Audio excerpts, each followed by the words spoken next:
स्मृतियों की लय पर। संगीत में कुछ स्वर ऐसे होते हैं जो सुनाई नहीं देते, पर धुन को गहराई देते हैं। इन्हें घोष्ट नोष्ट कहते हैं। क्या हमारे बुजुर्ग भी हमारे परिवारों के वही घोष्ट नोष्ट नहीं हैं? सिएटल की ठंडी शाम में बैठे प्रोफेसर दीनानाथ जी की यह कहानी अकेलेपन की खामोशी में छिपे उसी संगीत की तलाश है। एक ऐसी कहानी जो बताएगी कि खामोशी का मतलब खालीपन नहीं होता। आइए गर्भनाल की इस विशेष प्रवासी प्रस्तुति में महसूस करते हैं कि स्मृतियों की लय। सिएटल की उस ठंडी शाम में प्रोफेसर दीनानाथ के बड़े घर में सन्नाटा पसरा था। लेकिन यह सन्नाटा नहीं था जिसमें शांति होती है। यह वह सन्नाटा था जो भारी था, जो शोर से भरा था। दीनानाथ अपनी उसी पुरानी चरमराती लकड़ी की कुर्सी पर बैठे थे। उनकी नज़रें सामने वाली दीवार पर टिकी थीं, जहाँ कभी उनकी पत्नी सुलक्षणा की पसंद की एक पेंटिंग हुआ करती थी। अब वहाँ सिर्फ एक फीका सा निशान रह गया था। संगीत में घोष्ट नोष्ट उन हल्की आवाज़ों को कहते हैं जो मुख्य धुन के पीछे चुपचाप बजती रहती हैं।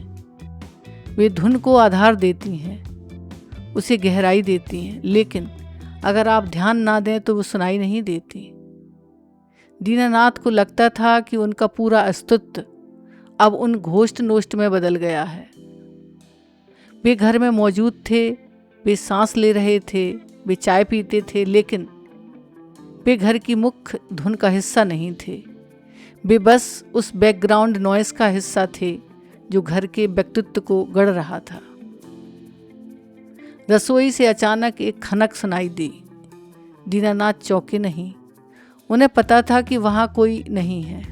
सुलक्षणा की गुजरे 5 साल हो गए हैं, लेकिन दिमाग के किसी कोने में सुलक्षणा की चप्पलों की घिसट, मसालों के डिब्बों के खुलने की आवाज़ और चाय की केतली की सीटी आज भी एक घोष्ट नोट की तरह गूंजती रहती थी। वह आज खिड़की नहीं दिखाई दे रही थी, पर उसका असर गहरा था। उसी अदृश्य शोर की वजह से दीनानाथ आज भी ठीक शाम 4:30 बजे मेज पर 2 कप रखते थे, एक अपने लिए और एक उस याद के लिए जो उनके साथ उसी घर में घोष्ट नोट बनकर रह रही थी। उनके बेटे सिड ने कई बार कहा, डैड आप इंडिया क्यों नहीं लौट जाते? यहाँ अकेले इस बड़े घर में आप क्या करते हैं?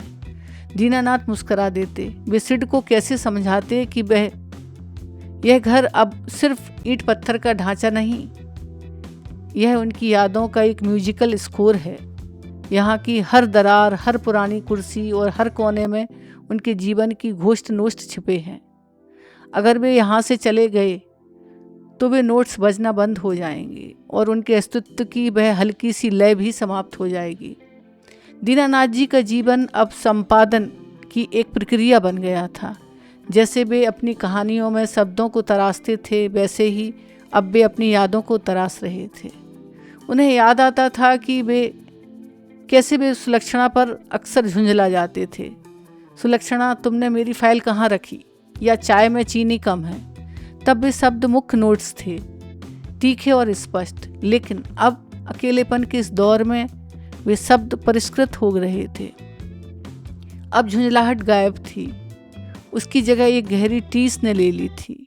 वह टीस सीधे तौर पर दिखाई नहीं देती थी, लेकिन उनके चेहरे की झुर्रियाँ और उनकी धीमी चाल साफ झलकती थी। उनके दिमाग का वह बैकग्राउंड नॉइस था जिसने उनके व्यक्तित्व को अब और अधिक संवेदनशील और शांत बना दिया था। वे अब किसी बात पर गुस्सा नहीं करते थे। क्यों? क्योंकि वे जानते थे कि शब्दों के पीछे जो खामोशी है वह असल सत्य है। एक दिन उनका पोता छोटा आर्यन सिएटल आया। वह आधुनिक संगीत का शौकीन था।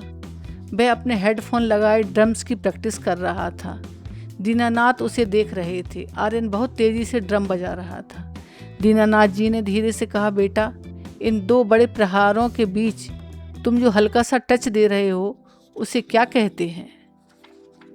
आर्यन ने हेडफोन हटाए। दादू, इसे घोस्ट नोट कहते हैं, ये सुनाई नहीं देते, पर अगर इन्हें हटा दूं तो ड्रमिंग रोबोट लगने लगेगी। यही ग्रुप पैदा करते हैं। दीनानाथ जी की आंखों में एक चमक आ गई। ग्रुप यानी जीवन की वह लय जो चुपचाप पीछे बजती रहती है। आर्यन, हम बुजुर्ग भी इस घर के घोस्ट नोस्ट ही है ना।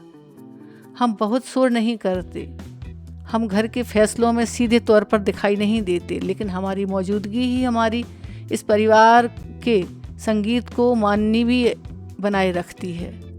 हमारे बिना तुम सबका जीवन भी शायद रोबोट हो जाए। आर्यन शांत हो गया। उसने पहली बार अपने दादू की आंखों में वह बैकग्राउंड नॉइस देखा जो बरसों से सहेज कर रखा था।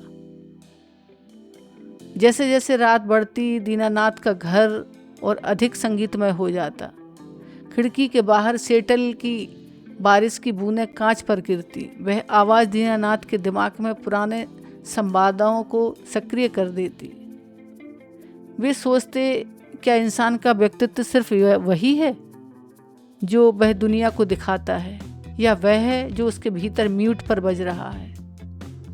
बुजुर्ग होने का सबसे बड़ा फ़ायदा यही है कि अब उन्हें मुख्य धुन बजाने की ज़रूरत नहीं है। वे अब उस अवस्था में थे जहाँ वे सिर्फ सुन सकते थे।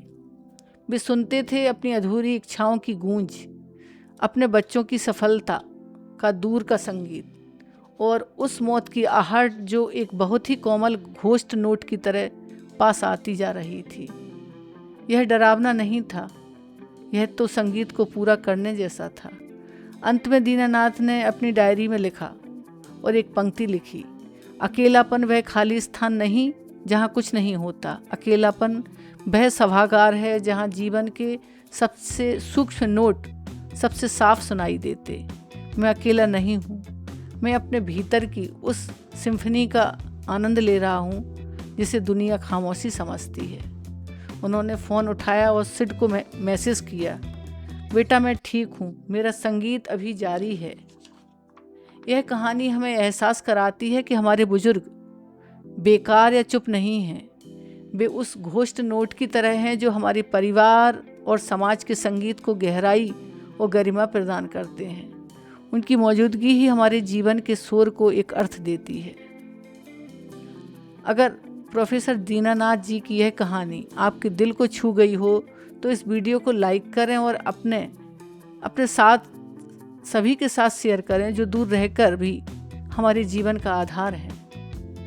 प्रवासी संवेदनाओं, मर्म स्पर्शी कहानियों और वैश्विक हिंदी साहित्य के इस मंच का हिस्सा बनने के लिए गर्वनाल के YouTube चैनल पर सब्सक्राइब करें, बेल आइकन दबाएं। Thank you.